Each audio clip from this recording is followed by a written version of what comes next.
નમસ્કાર દર્શક મિત્રો, ખબરશ.com પરથી હું દર્શન નાયક આપ સૌનું સ્વાગત કરું છું.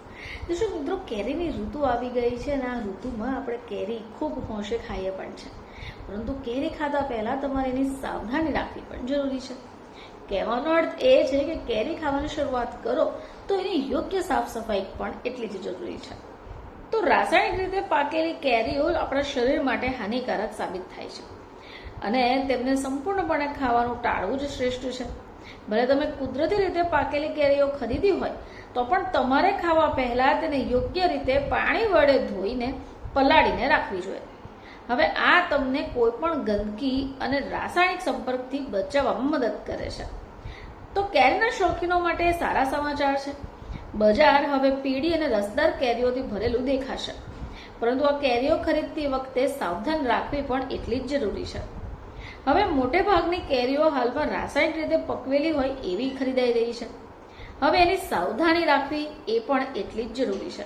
તો આવો આપણે જાણીએ કે એ આપણે સાવધાની કઈ રીતે રાખી શકીએ.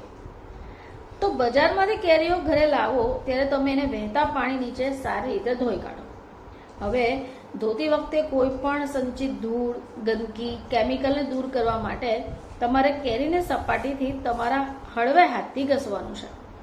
આ હાજર કાર્બોહાઈડ્રેટ અવશેષોના કોઈ પણ નિશાનને ધોવામાં પણ મદદ કરશે.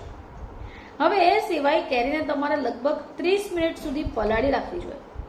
આ પાણીમાં લગભગ 1 ચમચી મીઠું અને 1/4 ચમચી ખાવાનો સોડા ઉમેરવો જોઈએ અને પછી કેરીઓને આ દ્રાવણમાં બોળી રાખવી જોઈએ.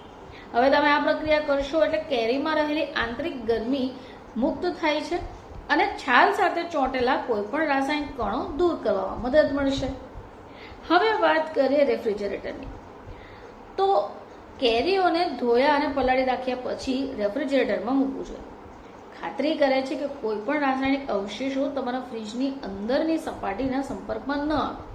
આ તમારે ધ્યાન રાખવું પડશે, જેથી તમારા ફ્રીજમાં રાખેલા અન્ય ફળો કે શાકભાજી સુરક્ષિત રહે. હવે તમે ફ્રીજમાં પણ મૂકી દીધી. જ્યારે તમે કેરી ખાવા માટે તૈયાર હો ત્યારે રેફ્રિજરેટરમાંથી બહાર કાઢો અને ફરીથી છેલ્લી વાર પાણી વડે ધોઈ કાઢો. આખી પ્રક્રિયા પૂર્ણ કર્યા પછી જ કેરીનું સેવન કરો.